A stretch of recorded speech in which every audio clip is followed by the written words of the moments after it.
unë jam zotuar Allahu që do të heshtin nga fjalë, do të agjëroj nga të folurit dhe unë askujt nga njerëzit nuk do t'i flas.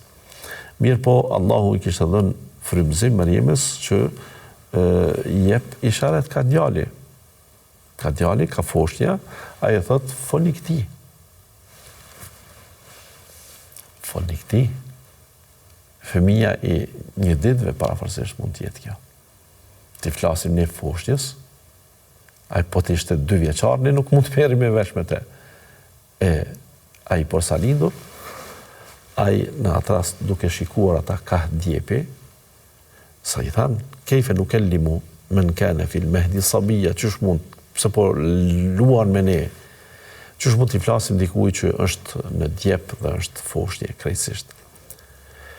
Ai dha shenjë dhe foli, kale, inni Abdullah, të flas një foshnje, pa dhëmbë, të flas një foshnje por sa lindur dhe të flet fjalë, të cilat janë të kuptueshme dhe të thot, unë jam robi Allahut. Atani el kitabe o gjaaleni nebija. Më ka dhënë edhe librin dhe më ka bërë pejgamber. Pra, akoma ai është foshnje. Akoma nuk është pejgamber, as nuk i ka librin. O gjaaleni mubaraken ejnema kuntu. Më ka bërë të begat kudo që t'jem. O ausani bis salati. Më ka porositur thot që ta bëj namazin. O zekati ma dumtu hayya. Deri sa t'jam gjallë. Dhalike Isa ibn Maryam qawl al-haq.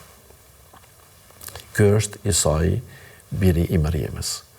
Kështu quhet ky fëmijë, kjo foshnje, Isai, e që do t'jetë gjithnjë në gjitha kulturat, deri në këto ditë që po pretendohet të ketë çoroditje në nivel global dhe në vendin tonë, që fëmijët të identifikohen me ndonjërin prind. Jo, fëmija identifikohet me babain, pra të gjithëve i thuhet filani i biri i filanit, filanja e bia e filanit, pra gjithmonë me babain, ndërkaq Isai do t'i thuhet i biri i Mariamës, sepse s'ka baba, është mrekulli e lindjes, është rast i veçantë, sikur që Ademi a.s. nuk ka as bab, as nën, bashortja e tij Hava ka bab, Ademin e nuk ka nën, Isai pra ka nën e nuk ka baba.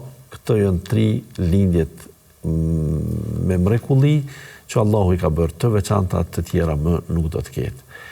Dhe Isai a.s. do të jetë vërtet i begatshëm, do të jetë i bereqetshëm,